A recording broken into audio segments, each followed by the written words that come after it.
The wind came earlier than expected that October, sharp, dry, and restless, carrying the scent of rotting leaves and something faintly metallic. Hannah drove back to her hometown in upstate Vermont after 10 years, the gravel road crunching under her tires as she neared the old Miller farm. The trees arched overhead, their orange crowns trembling like dying embers. Every fall, the orchard behind the farmhouse was supposed to light up with color and laughter, but tonight it looked more like a graveyard of twisted silhouettes. She was there to handle her grandmother's estate, but there was something about the place that made her stomach tighten the moment she stepped out of the car. Inside the farmhouse, everything was as it had been: crooked wallpaper, faint mildew, the old wall clock still ticking 3 minutes slow. A lantern sat on the kitchen table, just as her grandmother had always kept it, its glass smudged and wick half burnt. Hannah almost smiled when she saw it. That lantern had been her grandmother's ritual each autumn, lit every night from September to November. To keep the orchard spirits away, she used to whisper when Hannah was little. Back then, it sounded like folklore. But as night fell and the wind scraped the windowpanes, the house seemed to breathe around her, old wood settling, pipes groaning, or something else moving where it shouldn't. At midnight, a soft glow flickered through the kitchen window, out toward the orchard. It wasn't steady, like a flashlight, but swaying, rhythmic, as if someone was walking among the trees. Hannah's first thought was kids, maybe locals sneaking through for a thrill. But when she stepped outside, the sound of crunching leaves stopped, and the glow vanished instantly. Her breath fogged in the air, heart racing as she scanned the rows of apple trees. Then she saw it again, farther back this time, a pale, pulsing light weaving through the trunks like a lantern swinging in an invisible hand. Every instinct told her to go back inside. But curiosity, or something else entirely, made her take a step forward. The deeper she went, the quieter it got. The air felt thick, the sweet scent of apples replaced by damp rot. Then she heard it, faint humming, low and off-key, the kind of sound that prickled the back of her neck. She followed it to the far edge of the orchard, where the earth dipped slightly toward a small clearing. There, at the base of a gnarled apple tree, the lantern burned steady now, its flame unnaturally still despite the wind. Beside it lay an old coat, soaked and sunken into the soil as if it had been buried there years ago. Hannah crouched down, brushing away leaves. Her fingers hit something solid beneath the coat, a brittle, frozen hand clutching the lantern's handle. She stumbled back, the scream catching in her throat as the lantern's light flared violently, then died, leaving her in absolute blackness. The wind rose again, shrieking through the trees, and for a heartbeat she thought she saw a shadow standing where the body had been, tall, hunched, watching her. Hannah turned and ran, tripping through the rows until the farmhouse lights came into view. When she looked back once more, the orchard was dark again. But on the kitchen table inside, the same lantern was already waiting for her, lit, warm, and softly humming. Jason and his 2 college friends, Luke and Sarah, had planned the trip as one last fall getaway before winter finals. Hollow Creek wasn't on any map anymore. It was a place locals whispered about, the kind of spot you'd hear in half-told stories at gas stations and diners. The cabin they rented sat deep in the woods, an hour past the nearest paved road. When they arrived, evening had already fallen, painting the forest in muted browns and burnt orange. The air was sharp with pine and the smell of wet earth. Jason could hear the creek faintly, a steady, distant murmur. It felt like the middle of nowhere, which was exactly what they'd wanted. They spent the first night drinking by the fire, telling ghost stories and laughing too loud. The cabin had no cell signal, but that didn't bother them. There was something strangely comforting about being cut off, until the power went out. At first, they assumed it was the storm that had rolled in. Sarah found a flashlight, Luke grabbed a few candles, and they all laughed it off. But when Jason went outside to check the generator, he froze. Across the creek, half hidden in the dark, was a light, faint, pale, and moving slowly between the trees. It wasn't lightning. It wasn't a reflection. It was a lantern, swaying in the wind. By morning, the light was gone. They joked about it over breakfast, but Jason couldn't shake the feeling that someone had been out there. Later, when Sarah went to gather firewood, she returned pale-faced, holding something in her hand, a small, carved wooden charm shaped like an eye. It looked freshly made. She'd found it hanging from a low branch not far from the creek.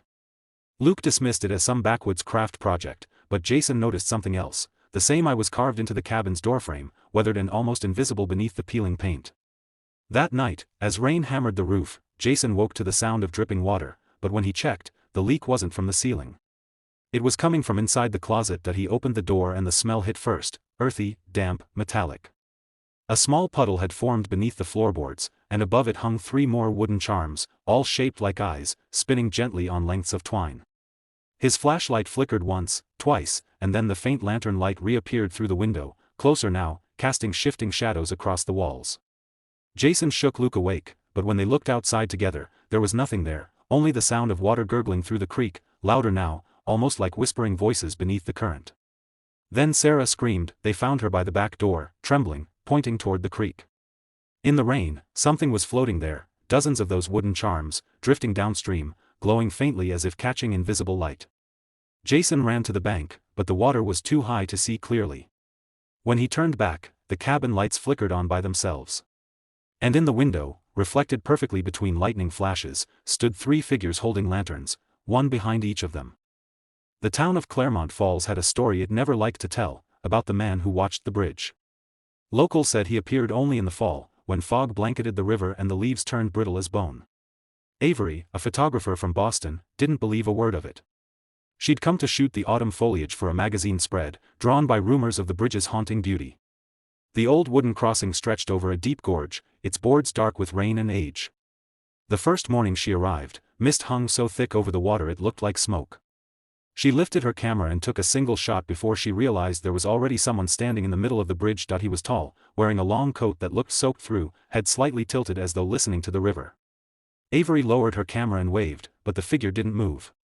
When she blinked, he was gone. The lens showed nothing but mist and the faint outline of the bridge. Shaking it off as fog-induced illusion, she decided to come back later, but curiosity had already taken root. That night, she developed the photos in her rented cabin. Every picture looked normal except the last one. In that frame, the man's face was blurred, stretched, as if he'd turned toward her the moment she took the shot, his eyes faintly reflecting light where there should have been none. The next day, the fog rolled in heavier. Locals at the diner grew uneasy when Avery mentioned the bridge. One old woman set down her coffee and whispered, "You saw him, didn't you? Don't go back there at night." She told Avery that years ago, a man had vanished while repairing the bridge after a flood. His body was never found, only his lantern, still burning, caught in the reeds below.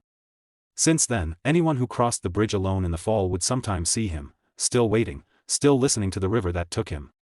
Avery smiled politely, but her chest felt tight as she drove back out there that evening, camera in hand. The bridge groaned under her boots, the boards slick with dew. The air smelled of rain and something older, rust, maybe. Halfway across, her breath fogged in front of her as the wind died completely. Then came a faint tapping, like someone's finger brushing against wood from beneath. The river below was invisible in the fog, but the sound kept moving, pacing under her feet. When she turned back toward the far end, she saw him again, closer this time. The same coat. The same tilt of the head. And in his hand, a lantern, its flame bright against the gloom. He lifted it slightly, as if offering it to her. Avery raised her camera, hands shaking, and pressed the shutter. The flash broke the fog like lightning, and for a split second, she saw what the mist had hidden. Dozens of shapes beneath the bridge, half submerged, swaying gently with the current. The man was gone again, but his lantern remained, sitting perfectly upright on the bridge rail. When she developed that final photo later that night, the lantern was glowing, but in the reflection of its glass, the man's face was smiling back at her. Elliot never believed in curses. He was a contractor, a practical man, tape measure, blueprints, nails, and hours. So when he bought the old house on White Birch Road for cheap, he thought he'd scored the deal of a lifetime. The place was tucked between 2 rolling hills, its paint long faded and porch leaning at a tired angle. The locals had plenty to say about it, though. Some called it the Whistling House.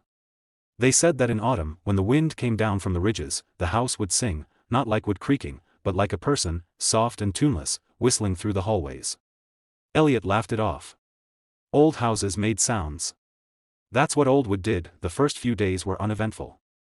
He replaced the broken windows, repaired the staircase, and started on the roof. But every night around 11, the sound would start, faint at first, then clearer. A long, steady whistle drifting through the vents and floorboards, too deliberate to be wind. It wasn't a song he knew. It never changed pitch, never paused for breath. Once, when he pressed his ear to the living room wall, he could have sworn he felt it vibrate faintly, like someone humming on the other side. Still, he ignored it. Until the night he found footprints in the dust leading down into the cellar, barefoot, small, and freshly made. The cellar was colder than it should have been, even for fall. The air hung thick, damp, and metallic. His flashlight cut through the dark, revealing shelves lined with glass jars full of cloudy water and what looked like twine floating inside. At the far end, a section of the foundation had collapsed, leaving a narrow gap leading into what seemed like another room. As he crouched closer, the whistling started again, not above him this time, but from within that hole. His flashlight flickered and died. The sound stopped. And in the heavy silence that followed, he heard a slow exhale, followed by something that could only be described as a half-finished tune, whistled softly just inches from his face. Elliot stumbled back, scrambling up the stairs two at a time. The house was colder now. Every door he passed creaked open by itself, and from each room came that same long whistle, as if the house itself were breathing through its cracks. He burst outside into the night air, gasping. The wind had picked up, dry leaves whipping across the yard. He turned back once. The house looked different now. The upper windows glowed faintly, like eyes in the dark. Then, all at once, the whistling stopped. The silence pressed against his ears so hard it hurt. For a moment, he almost went back in. Then, faintly, through the night air, he heard it again, this time coming from the trees behind him. When the police arrived the next morning, the house was empty. Elliot's truck was still parked out front, tools in the bed, door wide open. The only thing inside the house was his flashlight, found at the top of the cellar stairs, still on, its beam pointed downward into the dark. Locals said that after that night, the house never whistled again, at least, not until the following October. Then the sound returned, drifting through the valley like a cold breath, echoing faintly in the woods. Some said if you listened closely, you could hear another voice join in, a low hum keeping time with the tune, as if someone new had learned the song. When the local radio tower went down just before Halloween, nobody cared much, except for Daniel, the late-night AM operator at station 104.7. The town of Fox Hollow was small, forgotten, and cold by late October. Daniel had always liked the isolation. His shift ran from midnight to 4 a.m., when the world outside the booth turned quiet enough that you could hear your own heartbeat. But on October 29th, the static began to change. The tower's interference sounded rhythmic. Not the usual crackle or buzz, this was structured. It pulsed in threes, like breathing that he tried to adjust the frequency, but the static grew louder, shaping itself into faint patterns. Then, at exactly 1:14 a.m., a voice came through, faint, distorted, like someone whispering just behind his shoulder, "It's still in the field." Daniel froze, glancing at the reflection in the booth window. No one there. He replayed the tape 3 times. The voice didn't repeat, but the signal kept pulsing. He thought it might be some trucker's CB radio leaking onto the channel, but when he triangulated the interference, it didn't come from the highway. It came from the cornfields north of town, near the old Miller property. The same land, incidentally, where people used to talk about strange autumn lights. The next night, Daniel drove out there with his recording gear. The field stretched out under a half moon, stalks dry and rattling in the wind. He parked by the fence and started scanning the frequencies. The signal was clearer here, still pulsing, 3 beats at a time. Then, faintly, the voice again, "You left the light on." The static thinned, and another sound began to bleed through, not words, but a whistle. Long, low, and familiar. Daniel felt the air grow colder as he turned toward the field. Among the rows, a faint glow shimmered, like a lantern bobbing between the stalks that he called out, thinking maybe some kids were out there. No response. The glow drifted closer, slow and deliberate. The whistle stopped. For a long second, there was only wind. Then his radio hissed, and a new voice came through, his own. The recorder played back everything he had just said, perfectly. He dropped the mic, backing away toward his car. The engine sputtered once, twice, then died. The field went silent again. And from somewhere deep within the corn, that same voice, his voice, whispered, "Don't leave the light." They found the truck the next morning, door open, radio still on, looping the same static rhythm, 3 pulses, over and over. No sign of Daniel. Locals who drove past the fields that week said the same thing. At night, you could hear faint music in the static of your car radio, and sometimes, if you stopped and listened long enough, a low whistle joined in, followed by a man's voice saying, "It's still in the field." It was late October when Nathan checked into the Maple Rest Motel, a roadside pit stop off Route 9 that barely looked alive. He'd been driving all day, hauling boxes from his mother's house after she passed, and exhaustion made everything seem heavier, the air, the light, even the silence. The clerk barely looked up when he handed him the key. "Room 103. You'll hear the trucks all night," the man warned. "Sound carries through the hill." But that night, no trucks came. Only the wind. And somewhere between waking and sleep, Nathan began hearing something else, a low hum, soft, measured, almost like someone breathing through the vent above the bed. He tried ignoring it at first. Then came the knocking, slow, 3 times, perfectly spaced. He sat up, heart pounding, staring at the door. Nothing. He opened it to an empty corridor, dim and yellow from a flickering light bulb. The air smelled faintly of wet leaves and something metallic. When he closed the door again, his phone buzzed. No service, but a notification blinked on his screen, voice memo saved, 1:14 a.m. He hadn't recorded anything. When he played it, the sound that filled the room made his stomach drop, that same slow knocking, then a whisper that said, "It's still in the field." The phrase made no sense to him, but he recognized the voice. It was his. He replayed it over and over, but the static only got worse. At some point, he realized the hum from the vent had stopped, replaced by something else, faint and distant, like whistling carried on wind. He checked outside, but the parking lot was empty, fog crawling low over the asphalt. Then he noticed something, a pale orange glow flickering in the woods beyond the motel. At first, he thought it was a campfire. Then it began to move, steady and deliberate, like a lantern swaying between the trees. He threw on his jacket and walked toward it, phone flashlight shaking in his hand. The closer he got, the quieter everything became, no wind, no insects, no distant highway noise. Just the crunch of his own boots and that faint orange light ahead.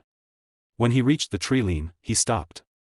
There, half hidden among the trunks, stood a figure, motionless, holding the lantern, face lost in shadow. The light flickered once, twice, and went out. Nathan turned back toward the motel, running. When he reached the parking lot, room 103's door was wide open, the curtains fluttering from inside. His phone buzzed again. Voice memo saved, 1:15 a.m. This time, the recording only said, "Don't leave the light."